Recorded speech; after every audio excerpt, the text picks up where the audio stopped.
So hello students, welcome back to the channel. But आज हम लोग यहाँ पे एक चैप्टर की बात करेंगे that is again respiration in plants. And इसके अंदर एक छोटा सा बट मोस्ट इंपॉर्टेंट टॉपिक है जहाँ से आजकल नीट के अंदर क्वेश्चन पूछा जाता है। इसको बेटा एम्फीबॉलिक पाथवे कहा जाता है। और मैं जहाँ तक इस साल एक्सपेक्ट कर रहा हूँ, यहाँ से तुम्हें एजर्शन एंड रीज़न या फिर कह सकते हैं यहाँ से तुम्हें स्टेटमेंट टाइप क्वेश्चन ज़रूर देखने के लिए मिलेगा। राइट, बिल्कुल फोकस कर लीजिएगा। चलिए बात करते हैं बेटा यहाँ पे। सबसे पहले ये कहना क्या चाहता है आपको बेटा, पूरी की पूरी कहानी बताने से पहले मैं थोड़ा सा एक रफ आइडिया पहले देना चाहूँगा। अगर आप लोगों से कोई पूछ ले रेस्पिरेशन क्या है, तो यहाँ पे तुम्हें पहले याद कर लेना बच्चे, जो रेस्पिरेशन है इज़ कैटाबॉलिज्म। यहाँ पे कैटाबॉलिज्म याद रखना है। और कैटाबॉलिज्म को इस चैप्टर में क्या बोला गया है? ऑक्सीडेशन। और ऑक्सीडेशन को हम लोग क्या बोलते हैं? Break down. तो रेस्पिरेशन एक ऐसी प्रोसेस है जहाँ पे ब्रेक डाउन होगा, सिंपल। लेकिन अगर तुम्हें किसी ने पूछ लिया बेटा कि रेस्पिरेटरी पाथवे क्या है, मैं पहले कंक्लूजन की ही बात कर रहा हूँ यहाँ पे, रेस्पिरेटरी पाथवे क्या है, देन तुम्हारा आंसर कभी भी कैटाबॉलिज्म नहीं होगा, तुम्हारा आंसर होगा एम्फीबॉलिज्म। मतलब एम्फीबॉलिक पाथवे है। What is amphibolism? ये मेटाबॉलिज्म को ही बोलते हैं। और अगर कोई पूछ ले ये एम्फीबॉलिज्म है क्या, तो it is the product of two steps, two processes. One is catabolism and the second one is anabolism. तो अब से तुम्हारी नज़र में क्या होना चाहिए कि जो रेस्पिरेटरी पाथवे है वो कैटाबॉलिज्म एनाबॉलिज्म दोनों है, और रेस्पिरेशन जो एक सिंगल प्रोसेस है वो हमारे पास एक कैटाबॉलिज्म। अब इन दोनों में डिफरेंसेस क्या होते हैं मैं वन बाय वन करके तुम्हें समझाऊंगा। यहाँ एनसीईआरटी ने कुछ लाइंस लिखी हैं, पहले इसका एक रफ आइडिया देता हूँ, फिर डायरेक्टली मैं इसको समझाता हूँ। देखो यहाँ लिखा है कि जो एम्फीबॉलिक पाथवे है उसमें मेंशन्ड है ग्लूकोज जो है सबसे ज़्यादा फेवर्ड सबस्ट्रेट है रेस्पिरेशन का। मतलब अगर रेस्पिरेशन करानी है तो सबसे ज़्यादा इजीली किसका ब्रेकडाउन होगा? ग्लूकोज का। अब अगर कोई बोले ग्लूकोज ही क्यों? क्योंकि आप लोगों ने कहीं ना कहीं सुना होगा most common respiratory substrate is carbohydrate. तो ग्लूकोज है क्या हमारे पास? It is a monosaccharide, it is a carbohydrate. Right, लिखा गया है कि कोई भी कार्बोहाइड्रेट है they are usually first converted into the glucose. सबसे पहले कोई भी कार्बोहाइड्रेट जो है वो किस में कन्वर्ट होता है बेटा? ग्लूकोज के अंदर कन्वर्ट होता है before they use for respiration. मतलब किसी भी टाइप के कार्बोहाइड्रेट को अगर कन्वर्ट होना है या यूज़ होना है रेस्पिरेशन में, तो पहले वो ग्लूकोज बनाएगा। इसके अलावा, ग्लूकोज के अलावा कुछ अदर सब्सटेंसेस और भी हैं जो रेस्पायर हो सकते हैं, जिसको हम लोगों ने पहले भी पढ़ा है, दैट कैन बी प्रोटीन और लिपिड्स। बट वो डायरेक्टली पाथवे में एंटर तो कर सकते हैं लेकिन इनिशिएट नहीं कर सकते साइकिल को। वहाँ लिखा है but they do not enter the respiratory pathway at first step. इसका मतलब ये नहीं है कि वो पाथवे में एंटर नहीं करेंगे, नो नो नो। इनके कहने का मतलब है कि फर्स्ट स्टेप पे वो नहीं हो सकते। फर्स्ट स्टेप पे हमारे पास कौन देखने के लिए मिलता है हमेशा? बताइए, ग्लूकोज। राइट, अब देखो, अब इससे आगे की जो कुछ भी बात है इसको मैं तब समझा पाऊंगा जब मैं डायरेक्टली इसको समझाऊंगा। देखो क्या लिखा है। अगर कोई बोलते हैं कितने टाइप के बायोमॉलिक्यूल्स हैं, तो तुम्हारा आंसर होना चाहिए भाई 3 टाइप के होते हैं। 3 टाइप्स ऑफ बायोमॉलिक्यूल्स अवेलेबल हैं हमारे एनसीईआरटी के अकॉर्डिंग। राइट, कौन कौन से 3 टाइप्स हैं बेटा? एक हो गया फैट्स, ये तो आप जानते हो, या लिपिड्स। दूसरा हो गया कार्बोहाइड्रेट्स। थर्ड हो गया बेटा हमारे पास प्रोटीन्स। इन तीनों में से मोस्ट कॉमन कौन सा है? कार्बोहाइड्रेट। राइट, कार्बोहाइड्रेट ही स्टार्ट करेगा प्रोसेस को। इसलिए ये करेगा क्या एग्जैक्टली? सबसे पहले ये ग्लूकोज को तोड़ेगा एक प्रोसेस के थ्रू जिसका नाम होता है ग्लाइकोलाइसिस। 10 स्टेप का रिएक्शन चलाएगा और क्या बना देगा? Pyruvic acid. ये पायरुविक एसिड कितना कार्बन होगा? 3 कार्बन होगा। और ये एक प्रोसेस चलाएगा जिसको बोलते हैं लिंक रिएक्शन। अगर आपने पहली वाली वीडियोस देखी होंगी तो आपको बिल्कुल भी कन्फ्यूज़न नहीं होगा बेटा। और लिंक रिएक्शन के बाद बनाएगा ये एसिटाइल कोएंजाइम ए, जो होगा 2 कार्बन। अब ये एसिटाइल कोएंजाइम में स्टार्ट कर देगा किसको? क्रेब्स साइकिल को। और end product of Krebs cycle is ATP, बोले तो जीटीपी, NADPH2, FADH2, NADH2, मतलब carbon dioxide and water molecule. तो end product of aerobic respiration is carbon dioxide and water. Right, लेकिन क्या ज़रूरी है कि हमेशा हमारी बॉडी को इस ग्लूकोज को तोड़ के ही एंड में अपने पास पायरुविक एसिड बनाना है? नहीं।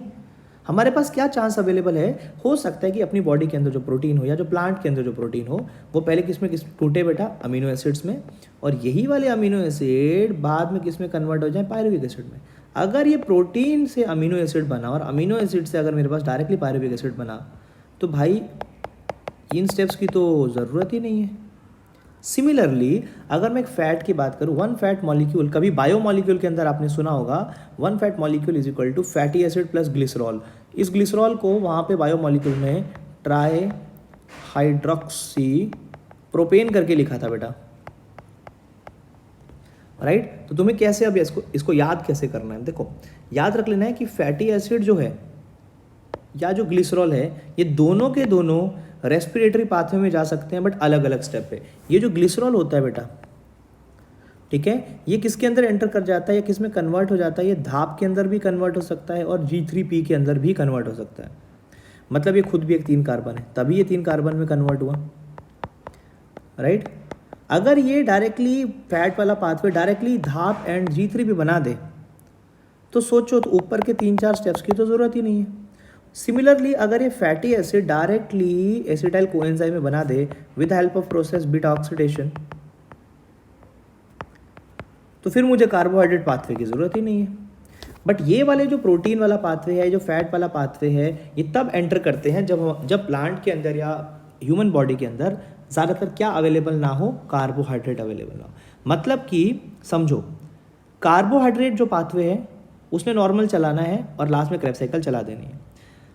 उसके अलावा ग्लिसरॉल जो कि फैट पाथवे का मेंबर है, ये ग्लिसरॉल किसी पाथवे का प्रोडक्ट था, फैट वाले पाथवे का ये ग्लिसरॉल प्रोडक्ट था, लेकिन अब ये सबस्ट्रेट की तरह काम कर रहा है, क्योंकि ये सबस्ट्रेट कौन सा प्रोडक्ट बना रहा है, धाप, या फिर क्या बना रहा है, G3P।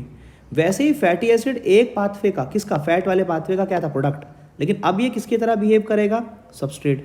मतलब product of one pathway connect as substrate for another pathway. अब ये सबस्ट्रेट की तरह काम करेगा और क्या बना देगा, एसिटाइल कोएंजाइम। कौन सी प्रोसेस के थ्रू, बीटा ऑक्सीडेशन के थ्रू। सिमिलरली क्या था, अमीनो एसिड, अमीनो एसिड क्या थे, प्रोडक्ट थे, लेकिन अब ये किसकी तरह बिहेव करेंगे, सबस्ट्रेट की तरह, और क्या प्रोडक्ट बनाएंगे, पायरुविक एसिड। मतलब एक पाथवे दूसरे पाथवे के अंदर कहीं ना कहीं इंटरकनेक्टेड होता है, और एक पाथवे दूसरे पाथवे के अंदर कहीं ना कहीं जाके डायरेक्टली इनडायरेक्टली लिंक हो ही जाता है, राइट। चलो अब इस चीज़ को NCERT से देखते हैं। लिखा है fats would need to be broken down into glycerol. याद करो, फैट ब्रोकन डाउन होगा ग्लिसरॉल और किस में कन्वर्ट होगा, फैटी एसिड में। शायद अभी थोड़ी देर पहले तुम लोगों ने कुछ ऐसा देखा था। अगर फैट को रेस्पायर होना है तो उसको कन्वर्ट होना पड़ेगा पहले किस में, एसिटाइल कोएंजाइम ए में। अभी बनाया था मैंने, फैटी एसिड से एसिटाइल कोएंजाइम में बनेगा। ग्लिसरॉल अगर पाथवे के अंदर एंटर करना चाहता है तो इसको कन्वर्ट होने का PgAl, बोले तो G3P एंड धाप के अंदर। प्रोटीन को अगर डिग्रेड होना है, अगर प्रोटीन को डायरेक्टली अमीनो एसिड की फॉर्म में एंटर करना है, तो यहाँ पे क्या करना पड़ेगा, ध्यान से सुनो। प्रोटीन को पहले एक एंजाइम लगेगा प्रोटीन पे, जिसका नाम होगा प्रोटीएजेस, प्रोटीन को तोड़ने वाला एंजाइम, जिससे क्या हो जाएंगे, अमीनो एसिड रिलीज होंगे। इस अमीनो एसिड में कौन सी प्रोसेस होगी, डीअमाइनेशन, और अल्टीमेटली वो किसके अंदर एंटर कर जाएगा, आप लोगों ने थोड़ी देर पहले देखा था, देखो ये प्रोटीन था, ये अमीनो एसिड था, ये गया पायरुविक एसिड में। इस प्रोसेस का नाम रख दिया डीअमाइनेशन, और इसके ऊपर जो ये है यहाँ लगा एंजाइम प्रोटीएजेस, राइट। चलो आ जाओ वापिस, ठीक है। देखो, depending on the structure would enter the pathway at some stage with in the Krebs cycle और पायरुवेट, एंट्री इजीली हो जाएगा। अब क्या बोला, रेस्पिरेशन जो है वो इन्वॉल्व करती है ब्रेक डाउन या ऑक्सीडेशन सबस्ट्रेट की, ठीक है। तो पहले टाइम पे ना, ये तो हमें पता है कि रेस्पिरेशन इज कैटाबॉलिज्म, ये सब जानते हैं, बट मैंने चैप्टर इस टॉपिक की स्टार्टिंग में एक चीज़ बता दी थी, रेस्पिरेशन तो कैटाबॉलिज्म है, रेस्पिरेटरी पाथवे कैटाबॉलिज्म नहीं है। अब आगे क्या लिखा है, रेस्पिरेटरी पाथवे को भी पहले ट्रेडिशनली कंसिडर किया जाता था कैटाबॉलिक प्रोसेस, और बोल देते थे कि respiratory pathway is the catabolic pathway ना। बट क्या ये अंडरस्टैंडिंग सही थी, नहीं। जैसे हमने अबव डिस्कस किया, वहाँ से क्या पता चल रहा है, that at which point in the respiratory pathway different substances would enter if they were to be respired or used to derive the energy। यहाँ पे क्या बोलना चाह रहा है कि अलग अलग स्टेप के ऊपर रेस्पिरेशन के पाथवे में अलग अलग सबस्ट्रेट एंटर हो रहे हैं, तो कहीं पे कैटाबॉलिज्म हो रहा है और कहीं पे एनाबॉलिज्म भी हो रहा है बेटा। तो क्या ये directly respiratory pathway catabolic pathway है? नहीं है। यहाँ पे कैटाबॉलिज्म एनाबॉलिज्म दोनों हो रहा है। It is in an amphibolic pathway और it is known as metabolic pathway बेटा। ठीक है, अब देखो यहाँ पे आगे क्या लिखा है, what is important to recognise as is that it is these very compound that would be drawn from the respiratory pathway for the synthesis of said substrates।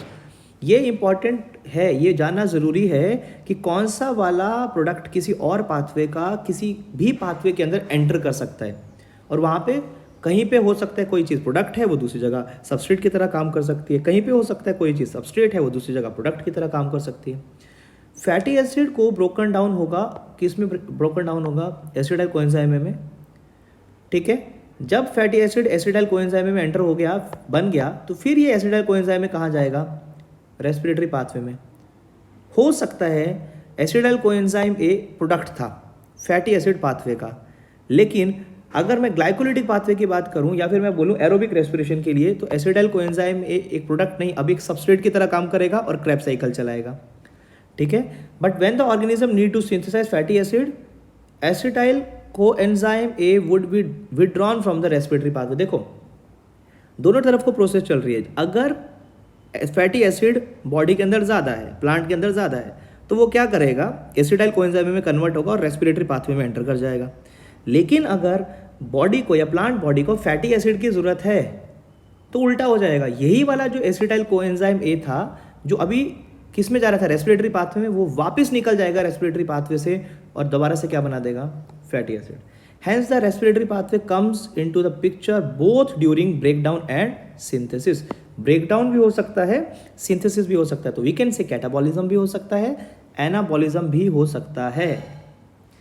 Similarly protein के लिए भी ऐसा ही होगा, मतलब कि प्रोटीन पायरुविक एसिड में convert हो रहा है, अमीनो एसिड, और अगर बॉडी के अंदर प्लांट बॉडी के अंदर प्रोटीन चाहिए तो यही वाला पायरुविक एसिड जो बना ये दोबारा से अमीनो एसिड में कन्वर्ट होगा और अमीनो एसिड दोबारा से क्या कर जाएगा? समझ गए होंगे आप लोग, प्रोटीन में कन्वर्ट हो जाएगा।